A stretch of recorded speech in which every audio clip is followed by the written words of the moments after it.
Halo sahabat Sosiopreneur ID, salam bahagia semuanya.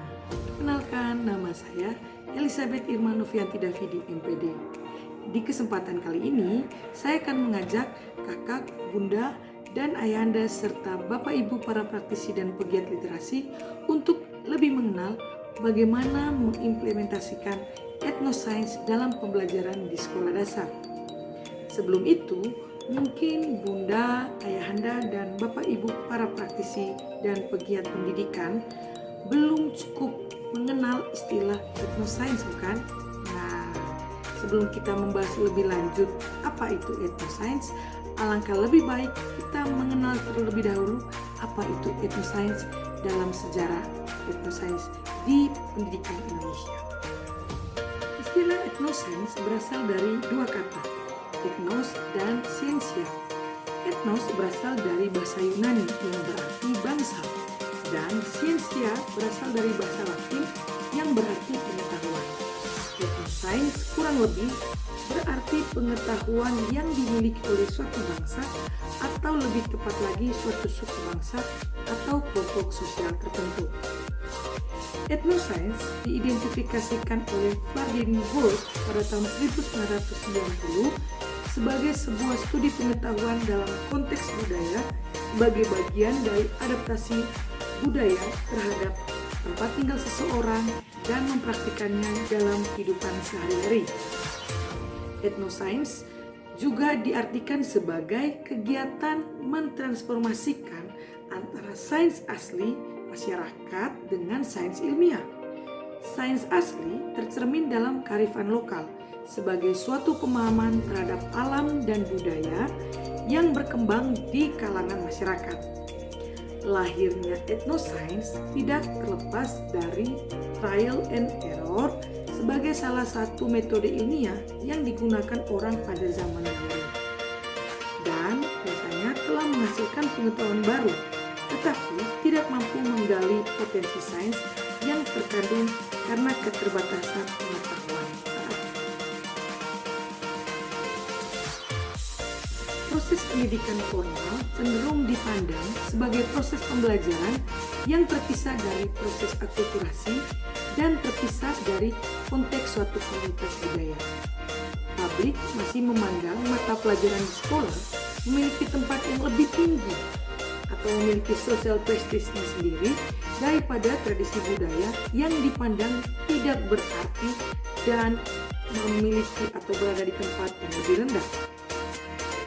Padahal pengetahuan tentang kebudayaan merupakan pengetahuan yang sangat dijunjung tinggi oleh masyarakat. Namun yang terjadi, pengetahuan tentang kebudayaan sudah terkikis dan digantikan oleh pengetahuan budaya asing yang sama sekali tidak bisa dipahami atau cenderung tidak kontekstual. Agar eksistensi budaya tetap kukuh, maka kepada siswa sebagai generasi penerus bangsa perlu ditanamkan rasa cinta kasih akan kebudayaannya, khususnya kebudayaan yang berasal dari daerahnya masing-masing.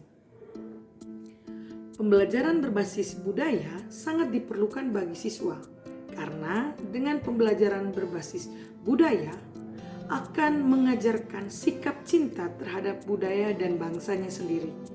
Oleh karenanya, kehadiran pembelajaran berbasis etnosains akan lebih mudah memperkenalkan siswa tentang potensi-potensi budaya suatu daerah atau budayanya sendiri, sehingga siswa akan semakin cepat untuk mencintai dan mengenal budaya daerahnya.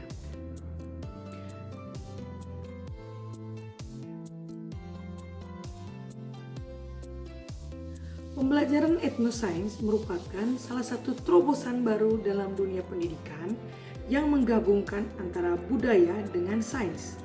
Etnosains mengangkat budaya dan kearifan lokal untuk dijadikan objek pembelajaran sehingga membuat pembelajaran menjadi lebih bermakna dan holistik. Etnosains dapat diintegrasikan dalam pembelajaran khususnya pada pembelajaran matematika dan sains. Diyakini siswa dapat memahami materi pembelajaran dengan baik saat dikoneksikan dengan pengetahuan budayanya masing-masing. bentuk etnosains akan lebih mudah diidentifikasi melalui proses pendidikan tentang kehidupan sehari-hari yang dikembangkan oleh komunitas budaya, baik dalam bentuk proses, cara, metode, maupun isinya. Pengetahuan tentang budaya seperti dalam bentuk dongeng, tembang, permainan-permainan, rumah adat, ritual adat, produksi lokal, pemanfaatan alam, dan lain sebagainya merupakan salah satu wujud sistem pendidikan berbasis etnosains. Identifikasi etnosains dimasukkan dalam pembelajaran yang berkaitan dengan pengetahuan kebudayaan yang dimiliki oleh daerah setempat. Misalnya, berkaitan dengan tanaman obat-obatan, makna rumah adat, produksi lokal dari daerah setempat yang dijadikan kebutuhan pangan, sandang, pakaian, dan produk-produk adat lainnya. Sebagai contoh, pengetahuan budaya yang dimiliki oleh daerah tertentu di Indonesia, yakni etnis lokal pada masyarakat Lampung dan pada masyarakat Sungai Bunga Mayang yang masih menggunakan obat tradisional untuk mengatasi sakit dan penyakit bagi warga masyarakat di daerahnya. Sobat Sosiopreneur ID yang saya kasih, mengintegrasikan kegiatan pembelajaran berbasis etnosains tentu akan bisa mendorong peserta didik untuk mampu melakukan observasi, diskusi, presentasi, dan praktikum lainnya dalam kegiatan pembelajaran. Contoh implementasi yang bisa direalisasikan pada pembelajaran, misalnya membuat tema-tema pembelajaran yang berkaitan dengan pengetahuan budaya yang diramu dalam kompetensi dasar atau kompetensi inti pada kurikulum sekolah dasar. Nah, selain pemetaan tema, etnosains juga dapat diterapkan dalam kegiatan ekstrakurikuler. Misalnya, penggunaan bahasa lokal dalam kegiatan belajar mengajar atau dalam kegiatan keseharian siswa-siswi sekolah dasar di sekolah. Hal ini perlu karena akan memotivasi siswa dan membelajarkan siswa sekolah dasar sejak dini untuk mengenal bahasa daerah mereka sendiri, dan mereka akan perlahan-lahan membentuk dan dibentuk oleh bahasa mereka. Selain itu, permainan tradisional seperti lompat batu, lompat tali, ataupun gatrik dapat diimplementasikan ke dalam pelajaran olahraga. Nah, seperti kita ketahui saat ini, anak-anak atau siswa-siswi sekolah dasar malah lebih gemar bermain permainan online atau gadget mereka daripada permainan tradisional, yang menyebabkan permainan tradisional saat ini semakin terkikis dengan permainan-permainan modern yang menggunakan peralatan gadget. Nah, kehadiran pembelajaran berbasis etnosains tentu merupakan strategi jitu untuk menciptakan lingkungan belajar dan merancang pengalaman belajar yang mengintegrasikan budaya sebagai bagian dari proses pembelajaran di sekolah dasar. Pembelajaran berbasis etnosains dilaksanakan di sekolah dasar dengan memasukkan unsur budaya masyarakat yang berkembang ke dalam kegiatan pembelajaran. Partisipasi aktif dalam kegiatan pembelajaran tentu akan menciptakan nilai-nilai yang ditanamkan melalui pengalaman hidup dan empati terhadap lingkungan, dan memungkinkan guru untuk menyampaikan tidak hanya teori tentang pembelajaran, tapi juga nilai-nilai yang dapat diwarisi dari kegiatan pembelajaran melalui pengembangan karakter. Seperti kita ketahui, penerapan etnosains dalam dunia pendidikan, khususnya sekolah dasar, di beberapa daerah sudah banyak nih. Contohnya di SD Alam Surya Mentari di Surakarta. Perencanaan pembelajaran IPA berbasis etnosains di SD tersebut hanya diterapkan pada materi tertentu yang dapat diintegrasikan dengan pendekatan etnosains. Misalnya mengenai pemanfaatan alam untuk kelangsungan kehidupan manusia. Juga terintegrasi dalam materi produksi lokal daerah setempat, makanan lokal, dan warisan kebudayaan daerah tersebut.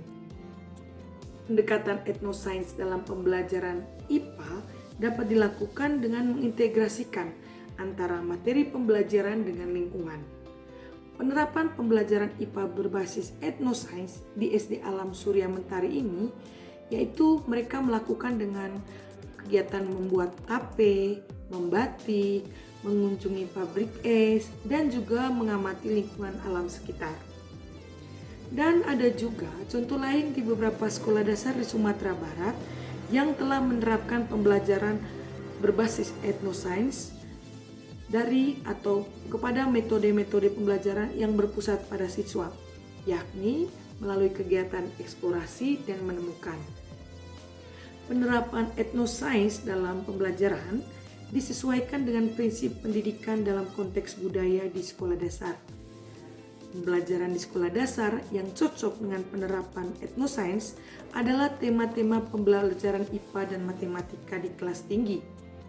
Hal ini didukung oleh karakteristik etnosains yang menurut Snively dan Corsigli, yaitu etnosains adalah integrasi pengetahuan dalam berbagai kehidupan masyarakat tradisional seperti ekologi, botani, hortikultura, matematika, dan sebagainya. Misalnya dalam etnosains dikembangkan menjadi etnomatematika dengan mempelajari adat tertentu pada satu daerah yang berkaitan dengan matematika. Nah, akhirnya Sobat Sosiopreneur ID, Bapak Ibu, Ayah Bunda, Kakak, dan Bapak Ibu para praktisi dan pegiat pendidikan. Bagaimana? Sudah tercerahkan bukan?